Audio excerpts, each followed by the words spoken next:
This story is titled, My Family Pretends to Forget My Birthday. Every year, but after I took control and celebrated myself, they tried to guilt their way back in. Hey, so I, 25 male, don't know about you guys.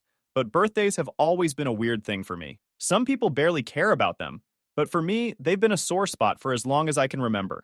It's not about wanting some huge celebration or tons of gifts. It's about the principle. Growing up, birthdays were a clear reminder of how much I didn't matter in my family. I'm the middle child.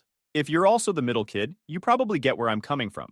My older brother Alex and my younger sister Mia were treated like royalty. Alex was the golden boy, so his birthdays were massive events. We're talking themed parties, custom cakes, and a guest list that looked like the whole town was invited. Mia, on the other hand, was the baby of the family. Her birthdays were equally ridiculous. Balloons, decorations, even one year where they hired a live band for her Sweet 16. And me? Well, let's just say my birthdays didn't get the same treatment. If I was lucky, my mom would grab a cake from the grocery store at the last minute. If I wasn't, my birthday was just another day. No balloons, no gifts, no acknowledgement. The first time it really hit me was when I turned 8. Alex had just had this massive party for his 10th birthday. A superhero theme with costumes, a magician, and even party favors that were cooler than any toy I owned. So when my birthday rolled around a few weeks later, I thought, okay, maybe this year they'll do something small but nice. I wasn't expecting anything fancy, but I thought at least there'd be a cake. But nope, nothing, nada. We sat at the dinner table, and my parents spent the whole time talking about Alex's soccer game. I sat there quietly, waiting for someone to say, hey, isn't it your birthday today? By the end of dinner, I couldn't take it anymore and asked, did you guys forget? My mom barely looked up and said, oh, sorry, we've been so busy. We'll make it up to you next year. They didn't. Then it became a pattern. When I was about 13, we were out for a family dinner, and the waitress casually asked if there were any birthdays coming up. My mom chuckled and said, oh, just his, but we're not doing anything big. He's not really the type to need much. I remember sitting there, stunned, as everyone at the table laughed it off like it was some harmless joke. But it wasn't. I had been quietly hoping for something. A dinner, a cake, anything to make me feel special. Instead, I got my mom openly declaring to a stranger that I wasn't worth celebrating. Every year after that was the same story. Alex and Mia got these over-the-top parties, while my birthdays were either forgotten or reduced to an afterthought.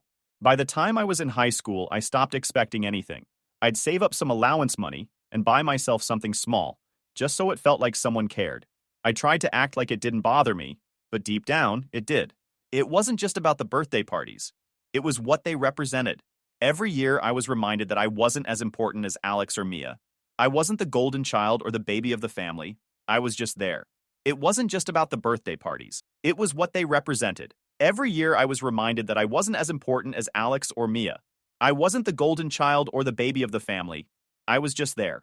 One year, when I was about 10, I remember Alex asking for a specific toy for his birthday, and my parents drove hours to find it. A few months later, I asked for a smaller, simpler gift for mine, a book set I'd seen at the local store.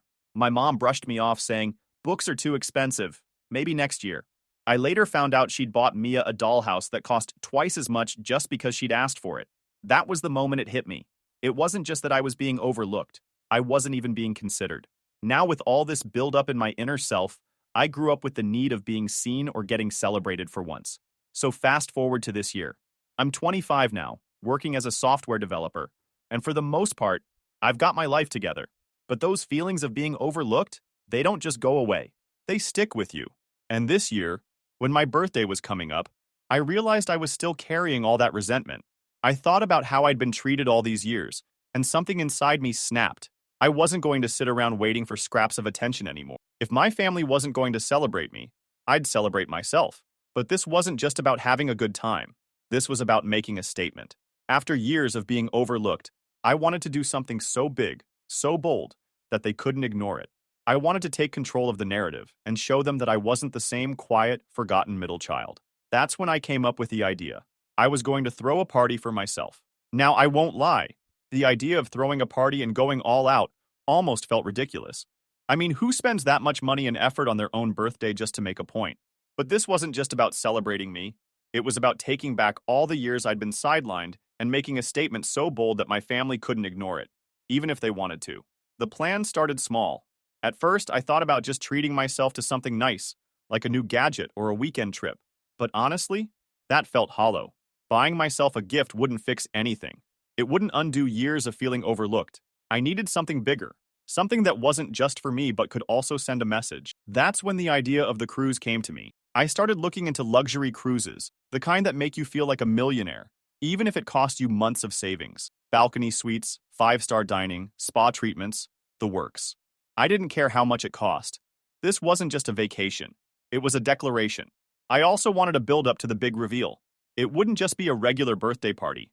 I wanted it to be classy, something that felt more like a celebration of breaking free from the past. I imagined a slideshow playing in the background, showing all the forgotten birthdays, followed by the announcement of the cruise. It was petty, sure, but also poetic in a way. Once the idea was solid, I started planning. I booked a small but elegant venue, nothing over the top, just enough to set the mood. I hired a caterer to provide a spread of finger foods and desserts that would make anyone jealous. And I started working on the slideshow, pulling together photos from old birthdays where my family had either done the bare minimum or nothing at all. One thing was certain, everyone in the family would be invited, but my parents' names would be mistakenly left off the list. I wasn't trying to burn bridges, but I also didn't want their half-hearted participation ruining the vibe.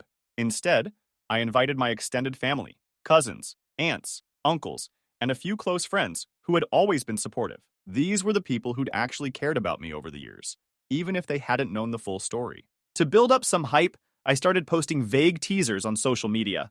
"Big announcement coming soon," I wrote. "Stay tuned." My friends were in on it, commenting things like, "Can't wait," and "This is going to be epic." Meanwhile, my family group chat was the usual.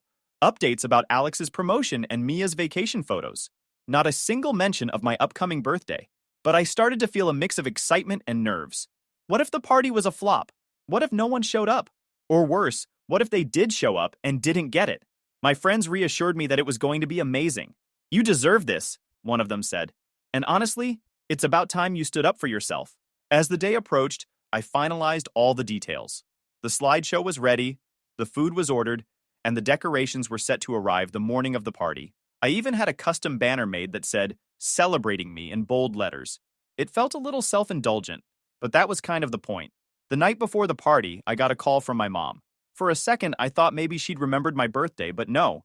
She wanted to know if I could help out with Alex's party the following week. I told her I had plans and hung up. The next morning, I woke up feeling a strange mix of emotions. Part of me was excited.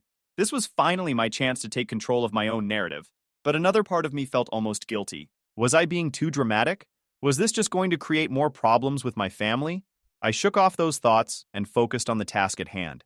As the guests started arriving, I felt a wave of relief. People actually showed up. My cousins, aunts, uncles, and friends all came, dressed nicely and smiling. They seemed genuinely excited to be there, which was more than I could say for any birthday I'd had before. When the party started, I made sure to play it cool. I wanted everyone to relax and enjoy themselves before I give my announcement. My buddies helped set the tone, hyping the event without giving too much away. I could hear people asking questions like, "What's the big announcement?" And "Did you hear he's planning something crazy?" The suspense was building exactly how I wanted it to. About an hour into the party, when the room was buzzing with conversation, I decided it was time. My friend Josh grabbed the mic and tapped it a few times to get everyone's attention. "All right, everyone, settle down. It's time for the main event," he said with a grin. I stepped up, trying to keep my nerves in check. Public speaking wasn't really my thing, but this wasn't just any speech. It was my moment. I started with a few thank yous, keeping it light. First of all, thank you all for being here. It means the world to me. You guys are the ones who've always supported me, and honestly, I couldn't ask for a better group of people to celebrate with. Then, I shifted gears. "I want to take a minute to talk about why this birthday is so important to me," I began, looking around the room. Growing up, birthdays weren't exactly a big deal in my family. Well, not my birthdays anyway. For years, I got used to being the kid who got a grocery store cake, if that. My brother and sister had these huge celebrations, and I was always kind of forgotten. At first, I told myself it didn't matter, but over time, it did. The room went quiet, and I could see some of my extended family nodding, like they were starting to get it. I spent years pretending it didn't bother me, but it did. Every year, I'd sit there waiting for someone to say, "Hey, let's do something special," and it never happened. So this year, I decided to change that. This year, I decided to celebrate myself the way I deserve to be celebrated. At that moment, I clicked the remote, and the slideshow began. The first images were of my past birthdays, or lack thereof. Pictures of a sad store-bought cake, a blurry shot of me sitting alone at the table, and one where I wasn't even in the frame because nobody bothered to take a picture of me. Each slide told its own story, and by the time it reached the last few years, the room was dead silent. Then, the next slide showed the cruise ship I'd booked, the screen filled with photos of the luxurious balcony suites, the fancy restaurants, and the tropical destination. A murmur spread through the room as people started realizing what I'd done. The final slide read, "Happy birthday to me, a new beginning." The room erupted into cheers and applause. People clapped, whistled, and came up to hug me. My cousins were the first to congratulate me, saying how proud they were that I'd done something so bold. A few of my aunts and uncles chimed in, saying they had no idea things had been so bad for me growing up, and that they were sorry they hadn't noticed. Josh, always the hype man. Dude, this is legendary. You're setting the bar so high for birthdays that none of us can compete. I truly enjoyed it, and felt like finally I was being celebrated for who I was, not just as an afterthought. It wasn't just about the cruise or the party, it was about finally standing up for myself and saying, I matter too. Everything about the party was posted on social media, photos and videos, and I couldn't stop thinking about my family's reaction. I knew they'd be upset, but part of me had hoped they'd at least take a moment to reflect on why I'd done this. Instead, they doubled down, making it about them like they always did. By the time I got home, my phone was filled with messages.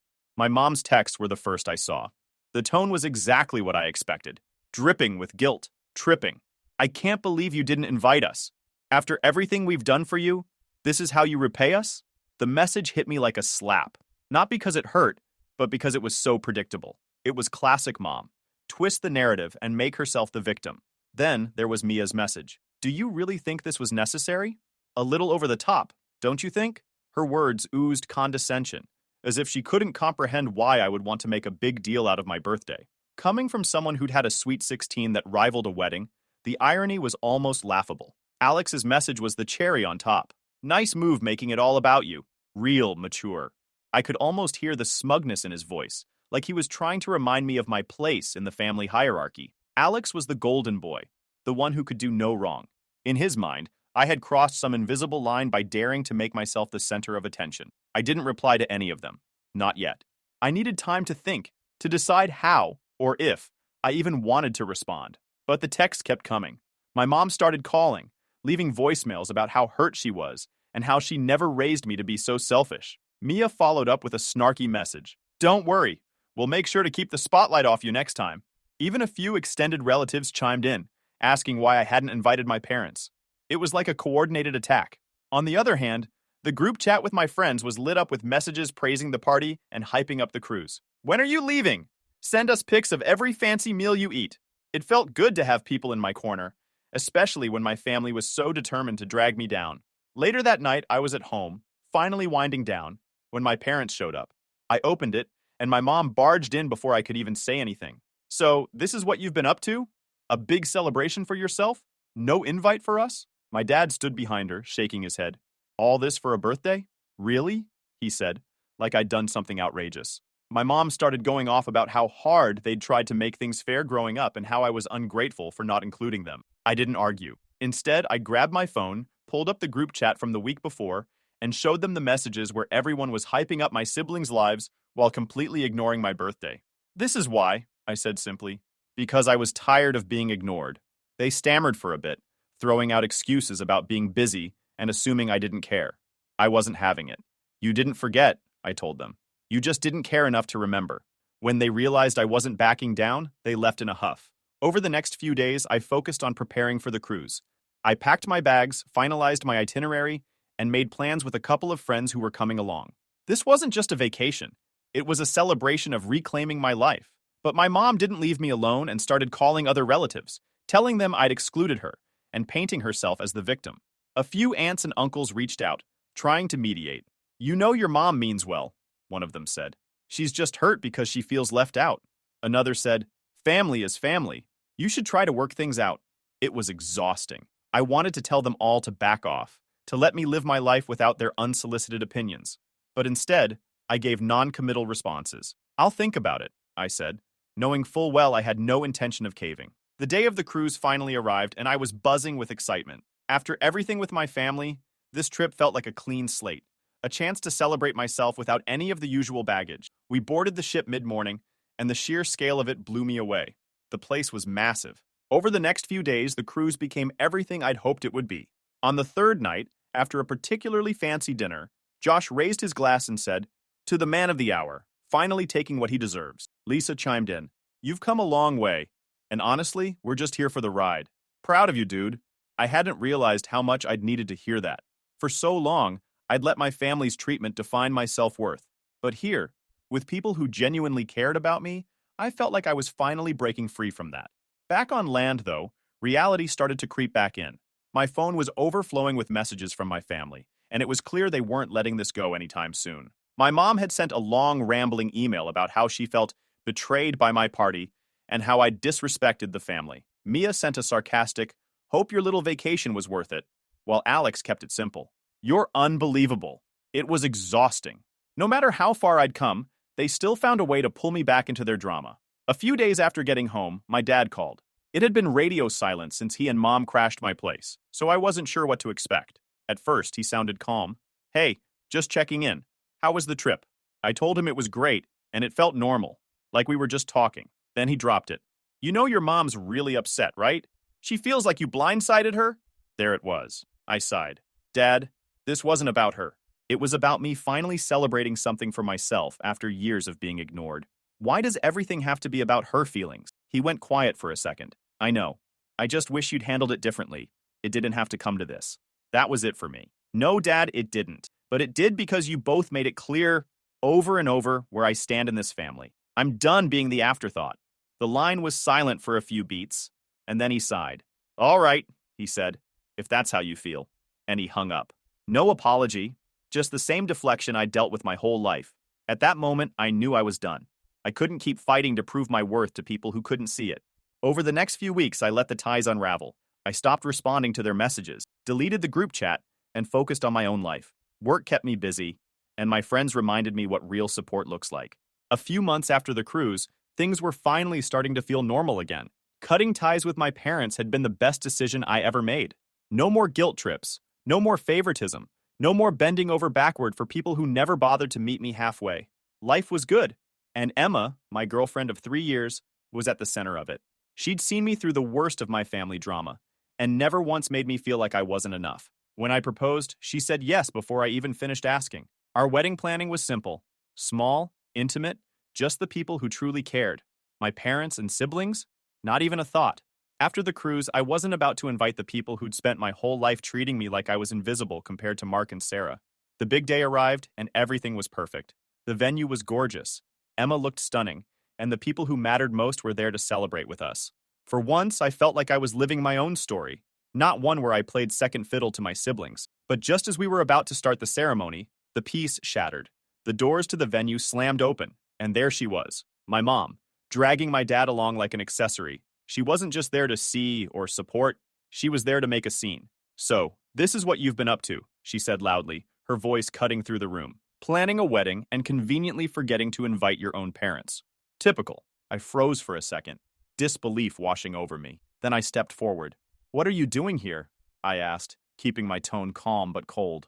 "What am I doing here?" she shot back, glaring. "I'm here because I deserve to be here. After everything we've done for you, this is how you treat us? Like we're nothing?" She took a step closer, her voice rising. "You think this little stunt makes you look good? Everyone's talking about your cruise and this ridiculous wedding. Do you know how embarrassing it was to hear our friends ask why we weren't invited? You made us look like bad parents." She sneered, her voice dripping with disdain. "You've always been petty, but this? This takes it to another level. No wonder Alex and Mia have surpassed you in life. You've always been too self-centered to succeed." Her way of screaming, the complete lack of awareness. It was all too much. I clenched my fists, trying to stay calm. "Embarrassing? You think this is about you being embarrassed? This isn't about you. It never was. But you couldn't stand the idea of not being the center of attention, could you?" The room went silent as all eyes turned to her. My dad stood off to the side, avoiding eye contact, as if he wanted to disappear. Typical. He'd never stood up to her for anything, not even when she treated me like I was an afterthought for my entire life. "This isn't about you," I said, my patience wearing thin. "This is my wedding. You weren't invited because I wasn't going to let you ruin it." "Ruin it?" she snapped. "You ruined this family when you started acting like a victim? You think you've had it so hard? We did everything for you. And what do we get? Nothing. Meanwhile, Mark gets a promotion, Sarah graduates, and you throw a tantrum because we didn't throw you a party. There it. As plain as ever. Even now at my wedding, she couldn't stop comparing me to them. This isn't about Mark or Sarah, I said, my voice sharper now. This is about you never caring about me the way you cared about them. You've spent my whole life making sure they came first. I got tired of being your afterthought. The tension in the room was palpable. Some of my friends and extended family started murmuring, clearly uncomfortable with the scene. My mom, though, wasn't done. She turned to Emma and sneered. Good luck dealing with this one. He's been bitter his whole life. Don't say I didn't warn you. That was it. I stepped closer, my tone firm. Mom, leave. Now you've made your point. You don't care about me. You care about control. But this isn't your day, and you're not going to ruin it. My mom stood there for a moment, stunned, then looked at my dad. Are you just going to stand there? She demanded. He muttered something about not wanting to make it worse, and avoided eye contact. With one last huff, she turned and stormed out, dragging him along. A few guests, clearly uncomfortable with the scene, started to quietly gather their things and head for the door. I caught a couple of apologetic glances, but I didn't stop them. I wasn't about to let her outburst ruin the night for the people who actually cared about us. I turned back to Emma, who smiled at me softly, her calm presence grounding me. Let's do this, she said. And just like that, the day was back on track. For the rest of the night, I focused on the people who mattered. Emma, our friends, and the family who'd shown up for us. My mom's stunt didn't ruin the day. If anything, it reminded me exactly why I made the choice to cut ties. This was about us, our new beginning, and the life we were building together. A few days after her uninvited appearance at my wedding, my dad called. I wasn't surprised. He always played the middleman when things got messy with my mom. Still, I wasn't prepared for the conversation. Hey, kiddo, he started, as if nothing happened. How's married life treating you? It's good, I said, waiting for the real reason he'd called. There was a pause before he cleared his throat. Look, about the wedding, your mom's pretty upset. Dad, she crashed my wedding. Uninvited, I said. I know, he replied quickly, as if trying to pacify me. But you have to understand where she's coming from. She felt hurt, excluded. She just wanted to be part of your big day. I couldn't believe what I was hearing. Part of it. She showed up, made a scene, and embarrassed me in front of everyone, Dad. How is that okay? Well, he said, hesitating. She wasn't thinking clearly. You know how emotional she can get. But honestly, don't you think you could have handled things differently? Maybe given her a heads up? I mean, you know how much she loves you, even if she doesn't always show it the right way. I tried to keep my cool. Handled it differently? Are you serious? I didn't invite her for a reason. She spent my whole life putting Alex and Mia first, and you've just let her. Now she's throwing tantrums because I finally stood up for myself. That's not fair, he said, his tone defensive now. Your mom's done a lot for this family. You can't blame her for wanting some acknowledgement. And honestly, the way you've been shutting us out, it hurts, kiddo. We're your family. You're really making this my fault? I said, my voice rising. She's never been there for me the way she has for Alex and Mia. She humiliated me on my wedding day. And you're still trying to defend her? She's your mother, he said firmly, as if that explained everything. Family isn't perfect, but you can't just cut us out like this. You'll regret it someday. That was it for me. No, Dad.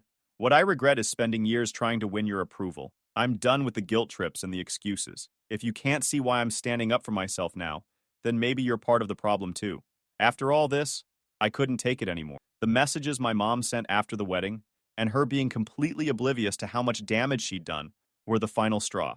I needed to confront her. She needed to understand that I wasn't going to tolerate her behavior anymore. I drove to her house that evening, rehearsing what I was going to say. By the time I arrived, my frustration had boiled over, and I was ready to lay it all out. I knocked on the door, and when she opened it, her face immediately shifted to that smug, condescending look she'd perfected over the years. Well, look who decided to finally show up, she said, crossing her arms. I was starting to think you'd forgotten about me entirely. I didn't bother with small talk. We need to talk. Now. She stepped aside and I walked in, my words already forming in my head. You don't show up at my wedding like that, I said, turning to face her. What you did was completely unacceptable. She was shocked that I confronted her like that. Excuse me? I had every right to be there. I'm your mother. If you had just invited me in the first place, I wouldn't have had to. I laughed bitterly. Had to? No, you didn't have to do anything. You chose to crash my wedding because you couldn't stand the fact that it wasn't about you. That day was supposed to be about Emma and me, and you turned it into a spectacle. She scoffed. Oh, please. You're being dramatic. All I did was show up to support you. Something a good mother does, by the way. And this is how you thank me? Support?